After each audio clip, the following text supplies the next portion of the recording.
guys, my name is Renee and I am a good enough mom. Now you may have noticed that I haven't really been putting out a lot of videos recently, and one of the reasons for that is that we've recently moved to a homestead. And here, a little way out of town, we've had a big problem getting internet.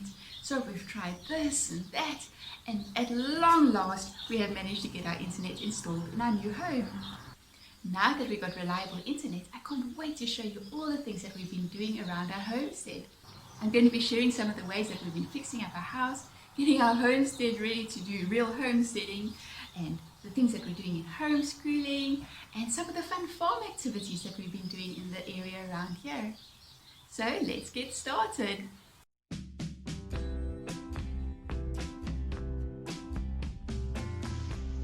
Our new home is a small part of a much bigger farm, and the owner of the farm has many sheep and goats as part of his farm.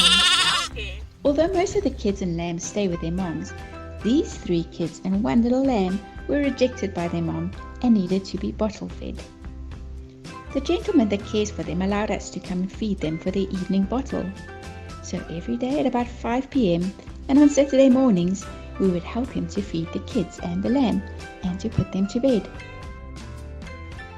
They are so cute, and we gave them some names: Freckles, Daisy, Snowy, and Belly. These are our own personal names, and I don't think the farmer even knows them. But what a privilege to be able to help out around the farm, and what a relief not to be responsible for their care.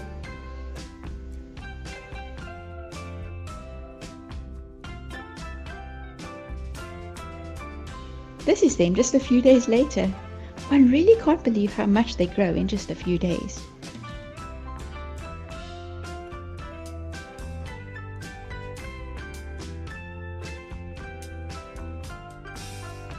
Because there are 4 of them, they keep on fighting over the bottle, so it's quite tricky to feed them one at a time.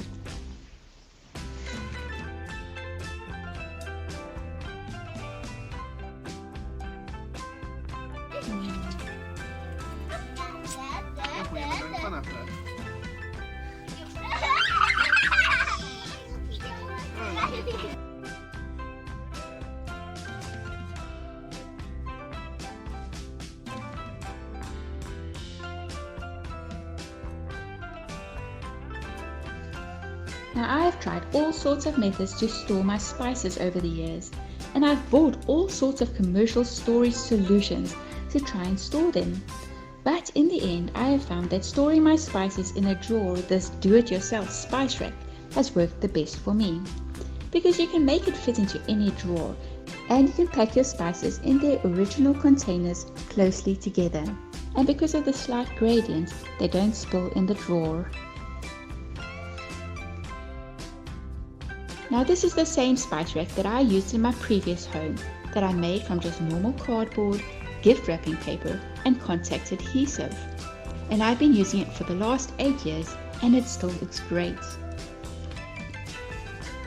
So because I always try to reuse and recycle all things, I'm not going to be making a new one from scratch, but I'm just going to be adjusting this one, seeing as my new kitchen drawers are smaller than my previous ones.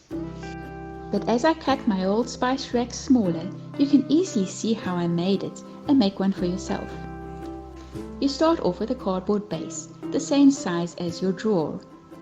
Then cut 3 strips of cardboard the same breadth as the base. From the bottom of your strips, measure 3 centimeters for the piece that you will be gluing. Then measure your spice bottles. My first layer is slightly bigger to accommodate bigger bottles, so it is 19 centimeters long. And my second and third layers accommodate regular size bottles, so they are 13 centimeters long. Then measure the side to provide the gradient for the spice rack. Mine is 5 centimeters high. Fold to form a triangular prism and glue. Once your glue is dry, you can paste on any gift wrap that suits your kitchen and cover with clear contact adhesive. Or you could also use a pattern contact adhesive. Glue the prisms onto your cardboard base. I love this way of storing my spices because you can keep them in their original containers.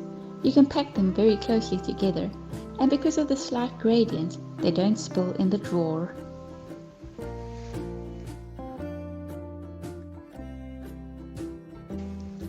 With our new vegetable gardens, we are hoping to do a no-dig, back-to-Eden type of gardening. So before we can even start planting, we need to prepare the soil. With this type of method, you try as far as possible not to disturb the soil, but you also don't want all the weeds that are currently there to take over your vegetable garden. So you start by covering all the grass and weeds with thick layers of cardboard. For this purpose, I usually use all the boxes that we purchase stuff in, but the boxes that work best of all are boxes that appliances come in. They are so big and are made from really sturdy cardboard. So we go to our local appliance store and we ask them if they have any boxes that they are throwing away, and they're usually able to give us many. Once you have covered the ground with your cardboard, you put a thick layer of compost and mulch on. You most probably won't believe it, but I decided to bring the mulch that I had at my old house to my new house. Very few people in our area are truly interested in vegetable gardening, so I presumed that our new renters wouldn't appreciate my mulch and compost nearly as much as I would. It took many trailer loads and loads of hard work to get it here, but now I have a garden ready to be planted at a fraction of the cost of needing to buy new soil, new compost and new mulch. And we also brought our compost along from our old house. And can you believe it? The ghosts just loved it. They came every day to visit our house to come and eat our compost. I hope they leave some gifts behind that help us to fertilize our garden too.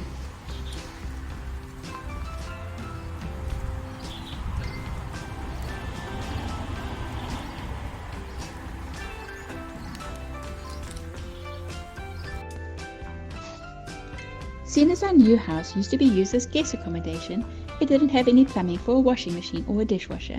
So while we waited for the plumber to be able to come, we had to make a plan with our washing. We hauled out our Wonder Wash, and everyone got a turn to do the washing.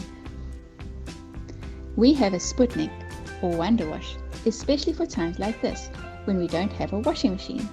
So we can take it camping and use it when we have load shedding.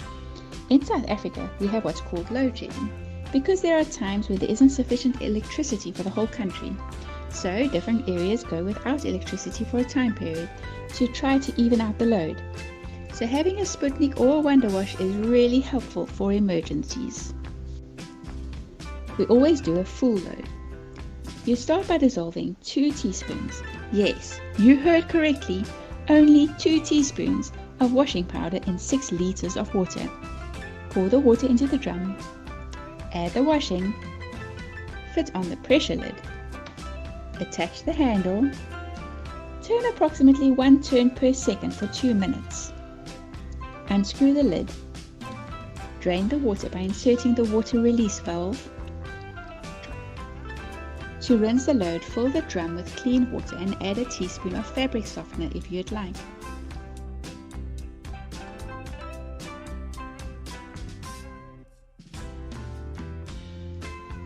Replace the pressure lid and turn for about 30 seconds.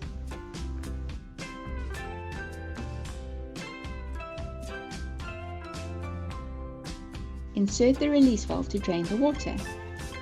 Repeat if necessary. As you can see, it is really easy and it doesn't take long at all.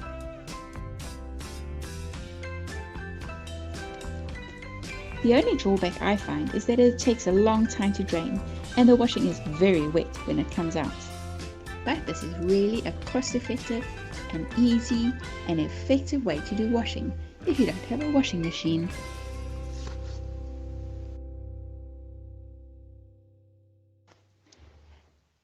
Thank you so much for watching all the way to the end. So now for the real deal. So neither my husband nor I grew up on a farm or a homestead or anything like that. We are pretty typical middle-class suburban people that grew up in pretty typical suburban middle-class families. And the truth be told, we're not really practical type of people and we're not very adventurous. We're more like the academic nerdy type and we like our stability. So moving to a homestead has been something that is totally out of character for us, but we are loving it. So growing up, if you told me that one day I'm going to be living on a homestead, I would have thought, well, that sounds really nice, but I can't really see myself doing that. So if you are a similar type of person to me, then I look forward to showing you the fun that we're having on a homestead together. I hope to see you again next week. Bye.